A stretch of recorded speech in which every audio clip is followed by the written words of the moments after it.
इराणच्या उच्च आयुक्तांकडून भेटण्याच्या संदर्भामध्ये एक भावना, इच्छा आणि विनंती करण्यात आली होती। आज युद्धजन्य परिस्थितीमध्ये त्यांच्या उच्च आयुक्ताला भेट दिली असता जी जगामध्ये जी लढाई छेडलेली आहे त्या अनुषंगानं लवकरात लवकर शांतता प्रस्थापित व्हावी। हा गांधींचा भारत देश आहे, बुद्धांचा भारत देश आहे आणि आम्ही सत्य अहिंसेच्या अनुषंगानं नेहमी एक दूत म्हणून कार्यरत राहत असल्याची भावना देखील त्यांच्यापुढे व्यक्त केली। या भेटीमध्ये भारताचा इराणचा असणारा जो सांस्कृतिक देवाणघेवाणीचा जो दीर्घ प्रवास आहे या अनुषंगानं त्यांच्याशी चर्चा झाली। त्यांच्या देशात कशा पद्धतीची परिस्थिती आहे या संदर्भात त्यांनी देखील माहिती सांगितली आणि लवकरच यातून शांतता प्रस्थापित व्हावी ही कामना मी एक भारतीय नागरिक या नात्यानं त्यांच्याजवळ ही व्यक्त केली।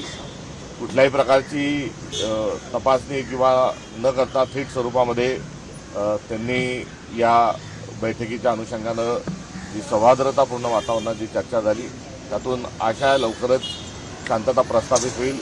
भारतामध्ये असणारा LPGचा तुटवडा आणि इंधनचा तुटवडा हा त्यांना ज्ञातच आहे आणि यातून जगामध्ये शांतता राहावी, केवळ भारतापुरताच विषय नाही ही देखील अपेक्षा आहे निमित्तानं मी व्यक्त केली। सरकारच्या भूमिकेबद्दल कॉन्सुलेटनं काही नाराजी व्यक्त केली का किंवा काय भूमिका तुमच्याकडे व्यक्त केली? अशी कुठली भूमिका व्यक्त करण्याचा हा प्रश्न येत नाही। ही एक राजशिष्टाचाराची ही भेट होती। कुठलाही राजकीय यामध्ये अभिनिवेश असण्याचं कुठलंही कारण नव्हतं। त्यामुळे देशाचा नागरिक या नात्यानंच भेटत असताना त्यांनी कुठल्या प्रकारची भावना व्यक्त केली नाही आमचा व्यक्त करण्याचा प्रश्न होता। काँग्रेस पक्षाचे काय आभार वगैरे मानले त्यांनी? विशेष करून काँग्रेस आणि ही कुठली चर्चा झाली नाही। एकंदरीत भारत या भूमिकेतून आणि भावनेतूनच आमची भेट असल्यामुळे आणि त्यांचाही प्रतिसाद तशा स्वरूपात असल्यामुळे या संदर्भामध्ये कुठलाही राजकीय पक्ष आणि राजकारणाचा कुठलाही अभिनिवेश आणि भाग नव्हता।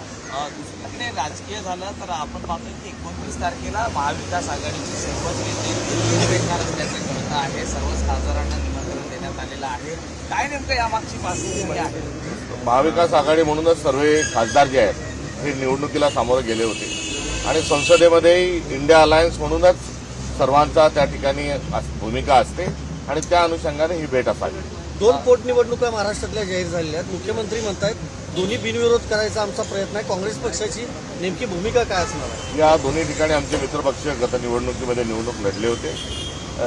त्या संदर्भात त्यांच्याशी चर्चा करून या संदर्भात काँग्रेस आणि इंडिया अलायन्सची भूमिका ठरवल्या जाईल। पोटनिवडणूक पूर्ण जो बेसप्रसंग उद्भवला या संदर्भात चर्चा व्हायला सर्वपक्षीय चर्चेची आवश्यकता त्यामध्ये किती आहे मला सांगता येणार नाही, मात्र इंडिया अलायन्सच्या अनुषंगानं चर्चेची आवश्यकता आहे। ठीक आहे। तरी जेव्हा संसदेमध्ये अधिवेशन चालतं तेव्हा दरवेळेस सर्वजण एकत्रित येत असतात। वास्तविक पाहता बैठका ज्या आहेत या वारंवार होणं हे स्वाभाविक स्वरूपाचं एक राजकीय कार्य आहे।